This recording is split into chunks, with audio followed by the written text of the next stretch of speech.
सत्संगत जी, प्यार से कहना धन निरंकार जी। अमरावती शहर में जहाँ आप सब सत्संग के लिए काफी समय से आके इतने आराम से बैठ के संतों महापुरुषों के वचनों को श्रवण कर रहे हैं। हर एक का पैगाम कि मानव जिंदगी में एक जो परम लक्ष्य है वो है प्रभु परमात्मा, और प्रभु परमात्मा से जुड़ने के लिए प्रभु की प्राप्ति करनी ये एक संभव होता है सिर्फ और सिर्फ मनुष्य योनि में। तो किस प्रकार अब हमारे पास समय है, क्योंकि दुनिया तो क्षणभंगुर है, हमें अपनी सांसों का पता नहीं कि आज सांस ले रहे हैं कल जीवित होंगे भी कि नहीं। तो युगों युगों ने से संतों ने ये सच्चाई को बहुत ही डायरेक्टली समझाया है कि ये कोई डराने की बात नहीं, ये इसलिए कुछ उस तरह नहीं कहा गया, पर ये तो सत्य ही है कि जो संसार में आएगा उसने जाना ही है। तो जीते जी जो प्राप्ति हो सकती है कि हम अपनी पहचान कर लें इस प्रभु की पहचान, तो फिर ये प्रभु की जब समझ में आ जाती है तो पूरे संसार से एक उसकी एक अंश जो आत्मा हर एक में है, तो कैसे ये परमात्मा, जैसे अभी महापुरुष कह भी रहे थे, वो जर्नी उसकी से लेके इसकी कि एक जिसको तो जानते हैं हम उसको हम इस फर्स्ट नेम से ऐसे इंट्रोडक्शन कर सकते हैं, और कभी किसी को नहीं जानते तो वो रिश्ता थोड़ा दूर का होता है। तो ये परमात्मा, ये भगवान तो हमसे इतना नजदीक है जितना नजदीक कोई शरीर का अंग भी नहीं। तो इतनी नजदीकत जिसके साथ है वो जब जान लेते हैं तो पता लगता है कि किस प्रकार हम सब इस परमात्मा की ही रचना भी हैं और इस परमात्मा में भी हैं। तो कैसे हमने हर समय जहाँ अपने मनों को मुलायम रखकर करुणा, दया, सहनशीलता, विनम्रता, प्यार, ऐसे अच्छे भावों से खुद को एक भरपूर रखना है, वहीं पूरे संसार के लिए भी यही अरदास कि हर कोई अपने जीवन में एक सुकून, एक स्थिरता,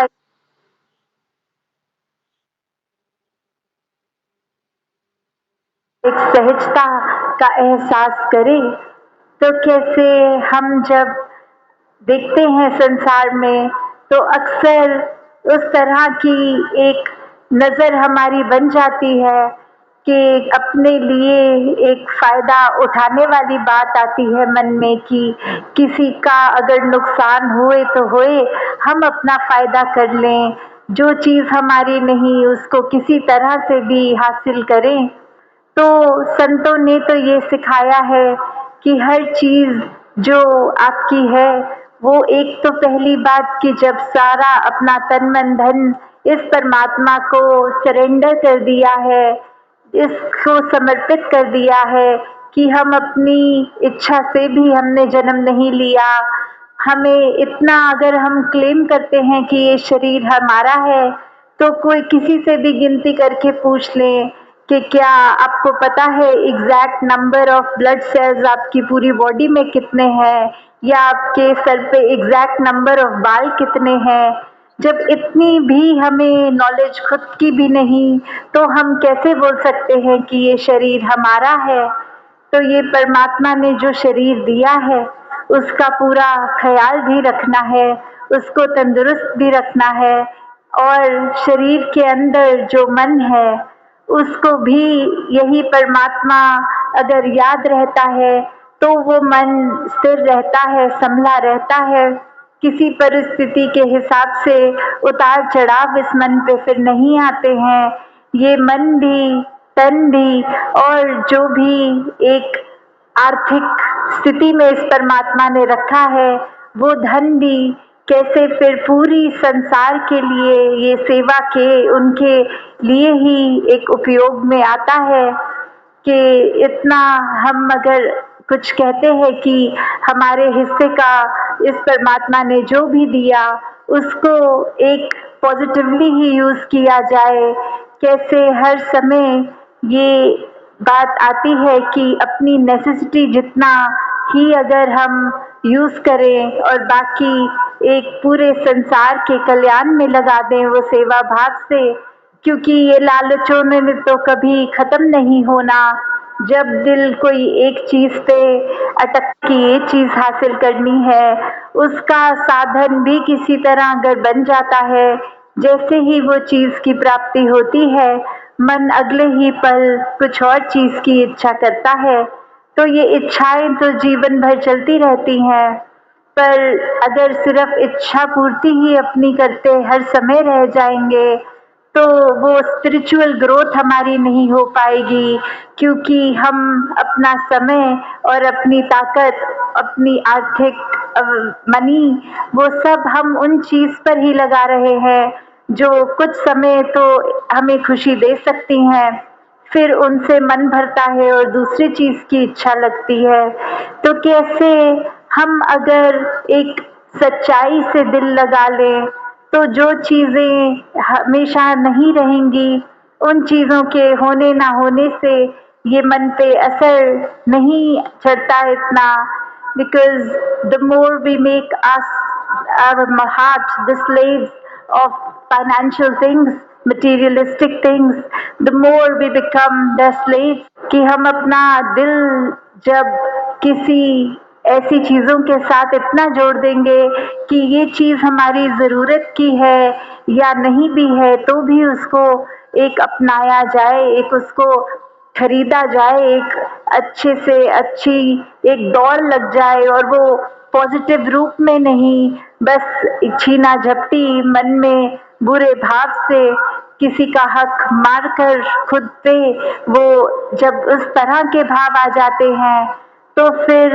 ये हमारा मन तो फिर एक गुलाम बन गया।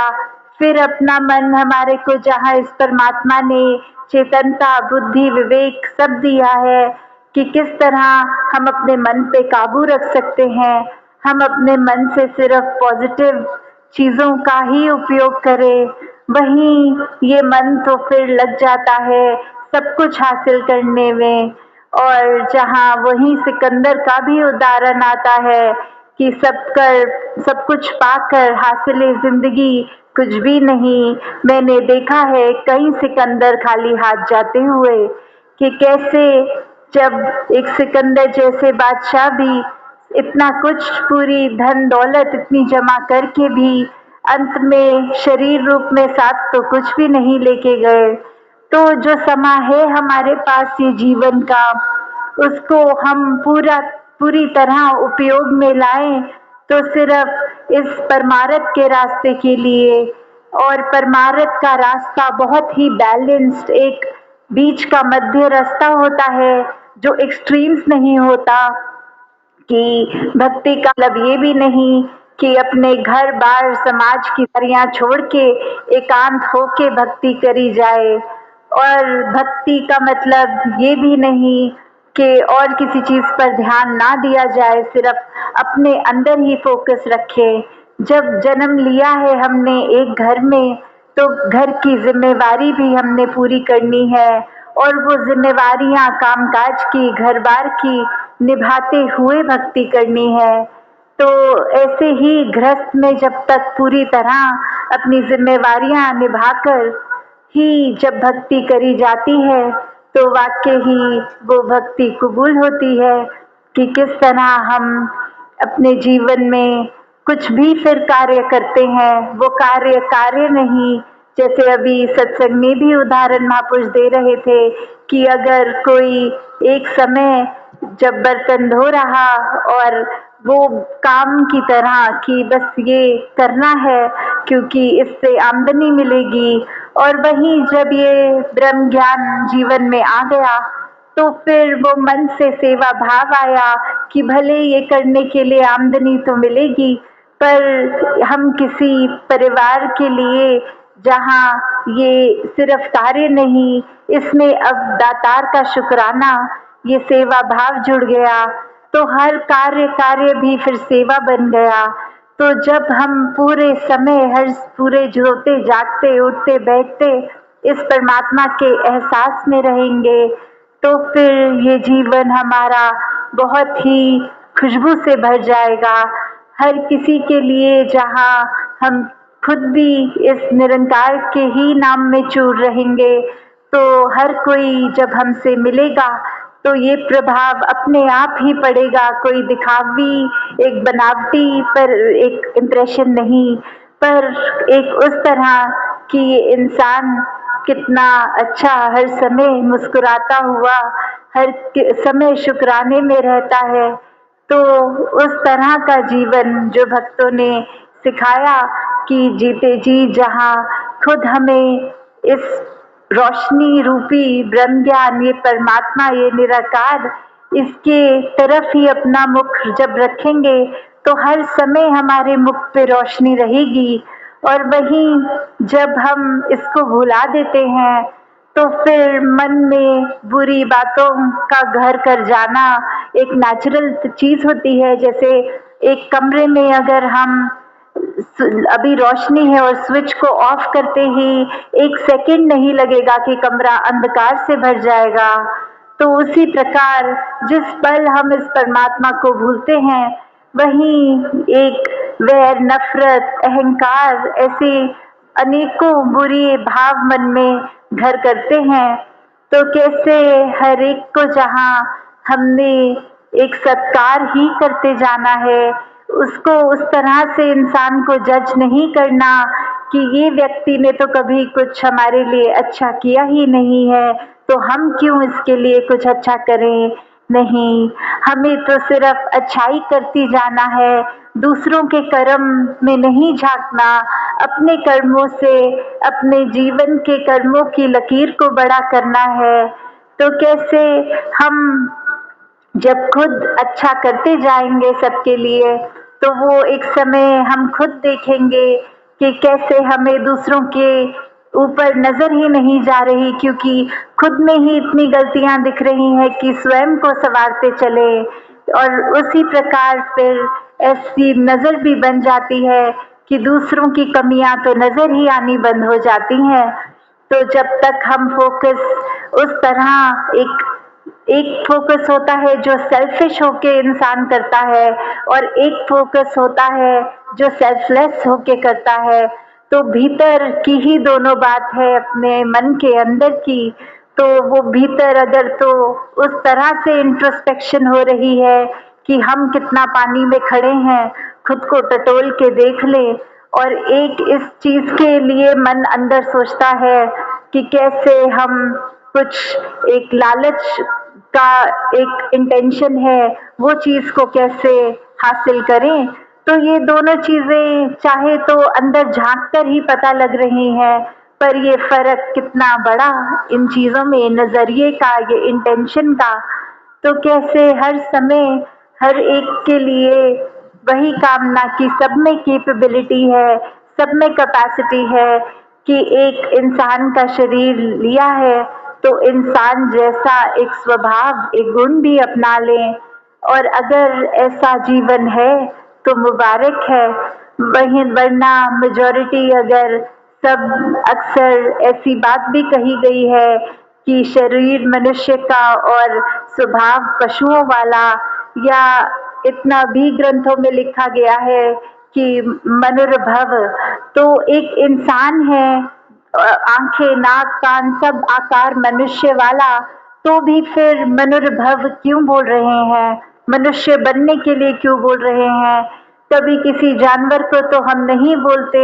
कि ए घोड़े घोड़े बन जाओ, ए हाथी हाथी बन जाओ। तो मनुष्य को ही क्यों बोला जा रहा है कि मनुष्य बन जाओ,